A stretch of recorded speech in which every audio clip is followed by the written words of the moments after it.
Well, if the damage that we saw on Bitcoin earlier this week was the final damage before the bull market continues, it's been a pretty miserable buyback so far. So what I'm going to do in today's video is investigate the charts a little bit deeper and give you an idea of whether or not we should expect further downside from here, or what is happening, why are we staying in the same range, and why are we not bouncing out of it if the bottom is in fact in for the range. In addition to that, I'm also going to show you why currently so many people are getting liquidated trying to short meme coins.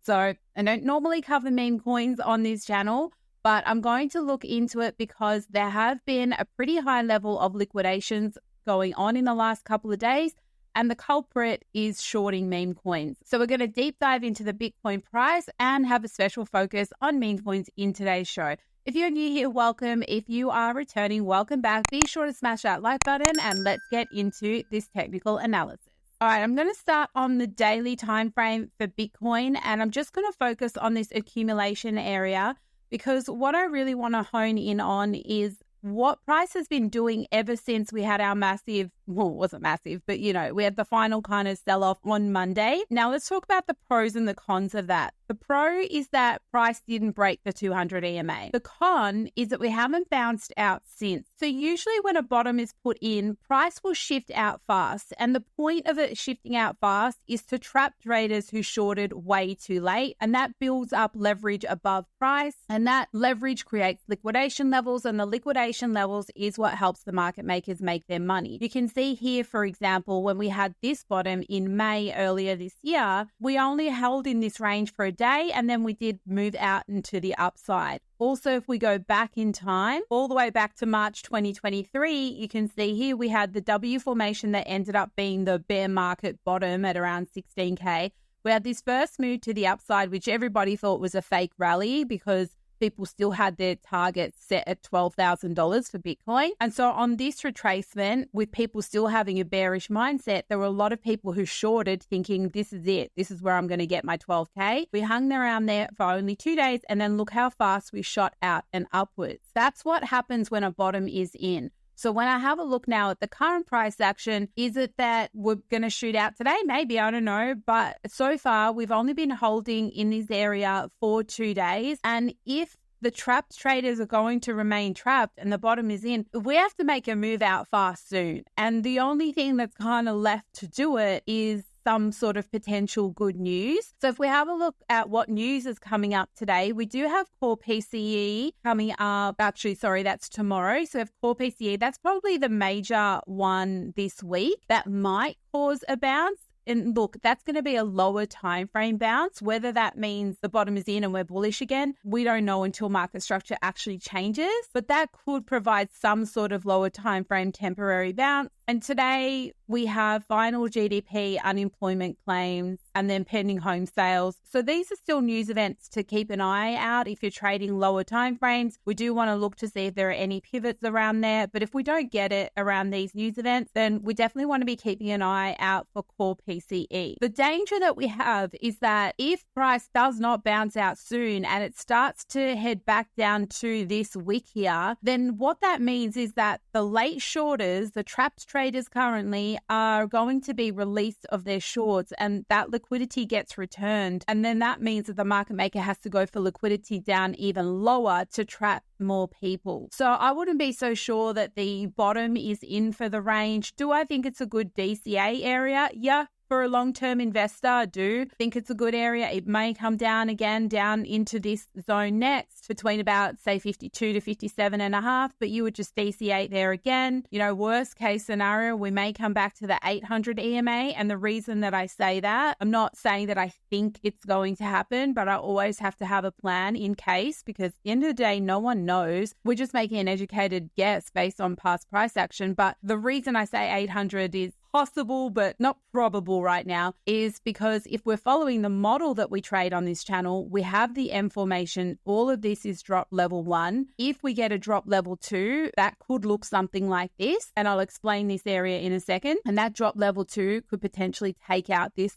liquidity that we've known about for a while. Now, there isn't a lot there below price currently, but if that were to happen, new liquidity would get built up. And if things were to get really, really bad, then we would end up with potentially a drop level 3, okay? Now, don't start saying Annie said we're going to 42K, because I'm going to repeat, I don't think that's likely at this point in time. I don't make price predictions on this channel. It's not what I do. I simply trade what I see, and I follow a model, which if you zoom out and have a look at the past, you can see how well the model has worked out in this move up. This was the W formation. This was our rise 1, our retrace, our rise 2, our retrace, our rise 3 that took us to the 71K. So I'm essentially waiting to see if we get exactly this in the reverse order.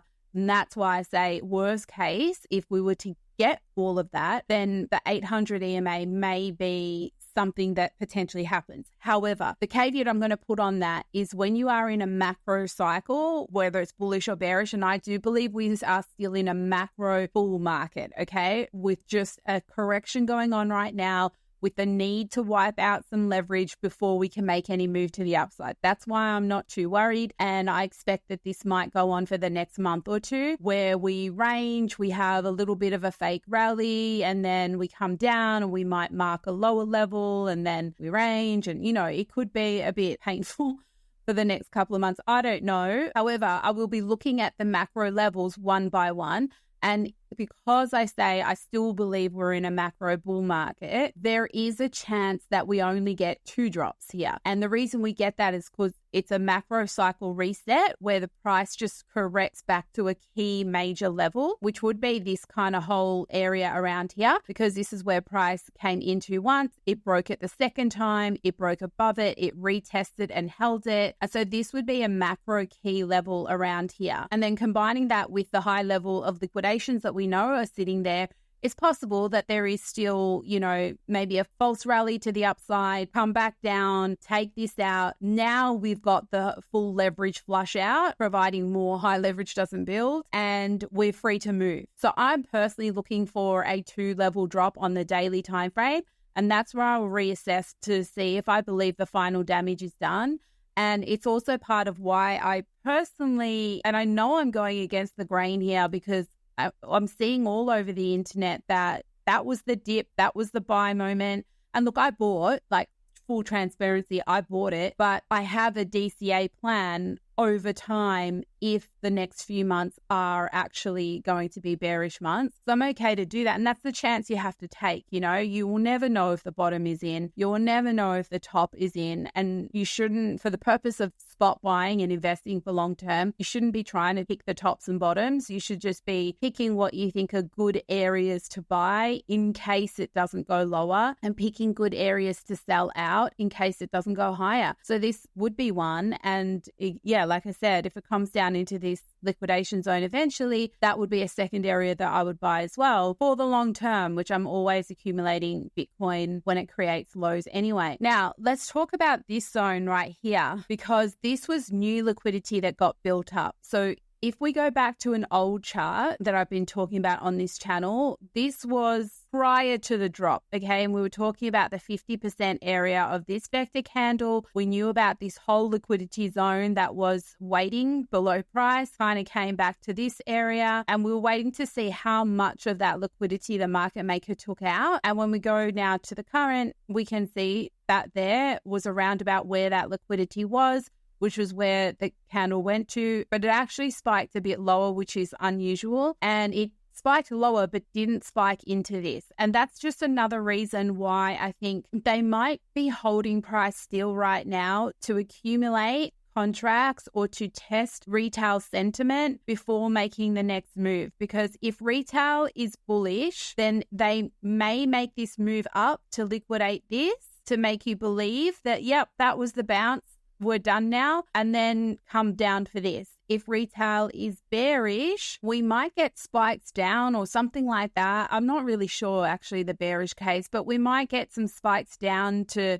on smaller time frames to induce more shorts before they then turn around and come for this. Or maybe we'll get a lower low in comparison to this, but not fully come into this zone. That's another possibility as well. Get people to think, oh, it's not over, and then shoot up, take this, come back, take this. So that's kind of my higher time frame thesis for Bitcoin. But let's have a look for day trading purposes at the 1 hour time frame, because it is Thursday, it's midweek reversal day. However, the whole week has not really been a great week in my opinion. The volume is dead. There's pros and cons. So let's talk about the pros and cons. The first one is we can easily identify the current trapped traders. Okay, they are right here because we have a stopping volume candle right here, and that stopped this momentum to the downside. We've had a bit of a weak buy up since then. However, if this were to be the beginning of a 1 hour time frame W formation, then on this side here, the inside left side, we don't really expect high volume anyway, because this is just retail buying usually. And this is just the market maker waiting to see,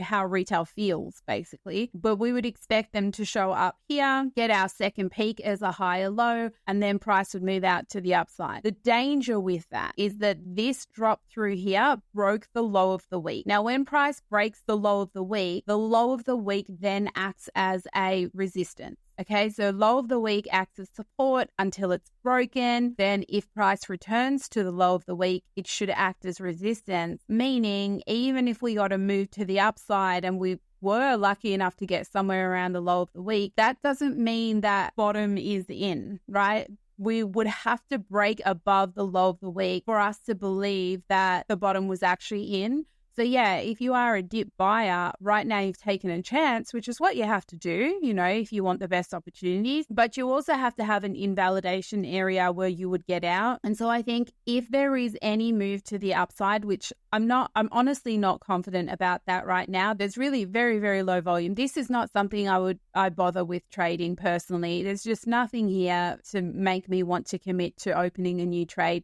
this whole week, actually. But if say on one of those news events that I pointed out, some volume started to come in and started to move us to the upside, there could be a potential day trade up back to around the low of the week or the 200 EMA. And then you just have to reassess from there to decide whether it was worth staying in that long position or not. The other thing too is it may come down further before it potentially goes up. And that's because if this is creating a 1 hour W, we would like to see the market maker show up at 3 different points on this part here, which would be the inside right side of the W. So this here I would probably count as one time, and that might actually bring us back down. When I say see the market maker show up, just in case you are new watching this channel, I'm looking at these candles that are high volume that change color, and the indicator that I use, this is the custom indicator that you get with a TTC membership. It comes with all of our courses, our live sessions, our private community, and also all of our private indicators. So if you are interested in learning this method in full, there is a link to our website down below. In the meantime, if you're just wanting to follow a method like this and try to just learn off YouTube, then the similar indicator that you can get is called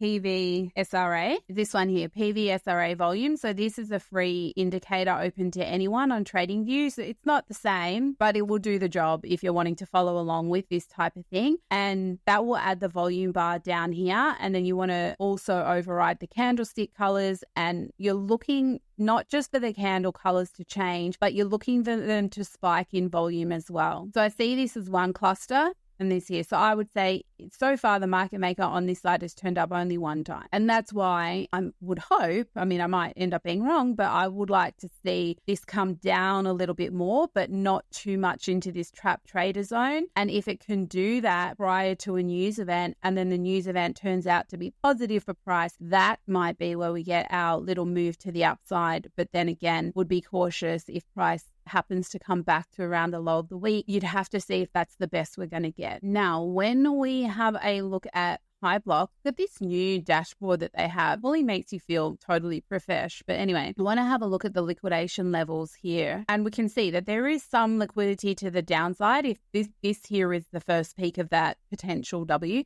So there is some liquidity to the downside available if they do want to bring it down lower before any potential change in trend. And there's a lot of liquidity to the upside as well. 63,500. This is a big kind of area out here. So that would have my attention there. And as we can see, 63,500 is very kind of close to the low of the week. So yeah, even more reason when you have a look at the liquidations that are available is that if any of those news events give us a spike to the upside, be very, very careful around the low of the week, the 200 EMA, and up to about that 63.5 region. Okay, now let's talk about why people are getting liquidated shorting meme coins. But before I do that, if you are looking for somewhere to trade meme coins in the right direction, check out some of the exchange links that we have below. OKX is one of the exchanges that we love using over here on this channel. If it's available in your region, it's an amazing exchange. And if you use the link in the description down below, you also get 20% trading fee rebate on all of your trades only with that link. And it also gives you access to our free Discord. So check them out. If you're not able to use OKX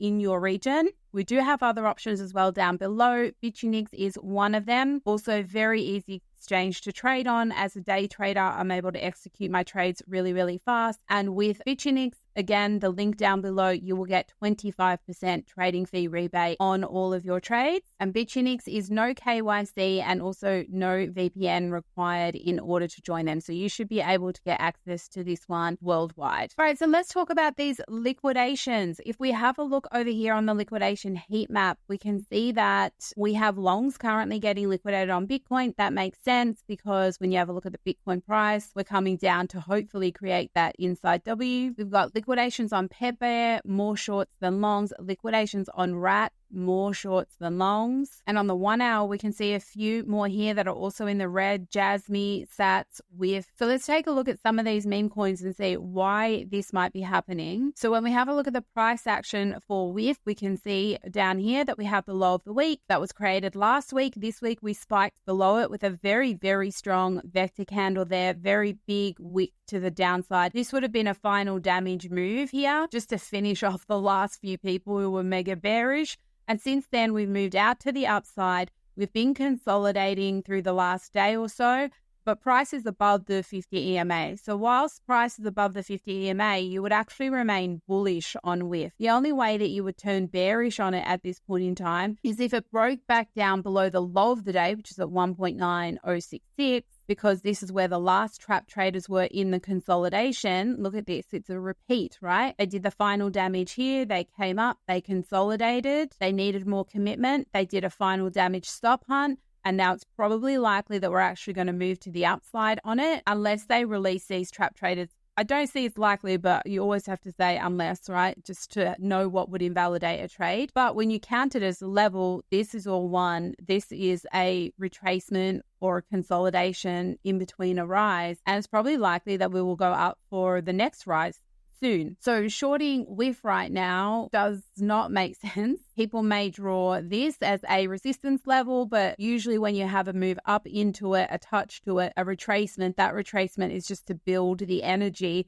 to then push through it next. So I would not be opening automatic shorts off that level unless there was weakness around it and the market structure changed, as I told you. Now let's look at RAT, another one that people are getting liquidated shorting. We can see that we held sideways here. This created the low of the week for last week at a big move up, a big retracement. And we're now up in this leg here, which would be the rise level 2. And this rise has broken the high of the week, may come back to test the high of the week. It may come back to test the 50 EMA. It could even come back to test the low of the day, essentially, because that would still be a 200 EMA retest and it would still create a higher low. So really, the further it retraces, kind of the better in order to get a trade, because there should be one more rise to come on this. So again, doesn't make sense to short it right now. Moving on to the next one, we have PEPEUSDT. Same thing. We can see that this is where the low was created at the start of the week. We've moved up through a rise here, and this rise has broken PEPEUSDT's high of the week. We're now in a retracement. So really anything around here, as long as it holds above the 200 EMA, because what it's doing right now is just recovering this fast move vector right here. So it could be close to done because it's around about the low of the day right now. But basically anywhere between the initial low of today to around the 200 EMA, that's where I'd be looking for a bounce. And if I was to get it there, I would then say, okay, now we should get a level 2 out of it. So there should be more upside. And the invalidation of that would be breaking below the 200 EMA, and then retesting that would have you believe that this was just a false move and we're actually still bearish, which is also still, it's a very high probability when you have a look at the Bitcoin price and how it's not currently bouncing out of the zone. If Bitcoin decides to take a further leg down, all of these moves up on really probably any altcoin are not going to be long-lived.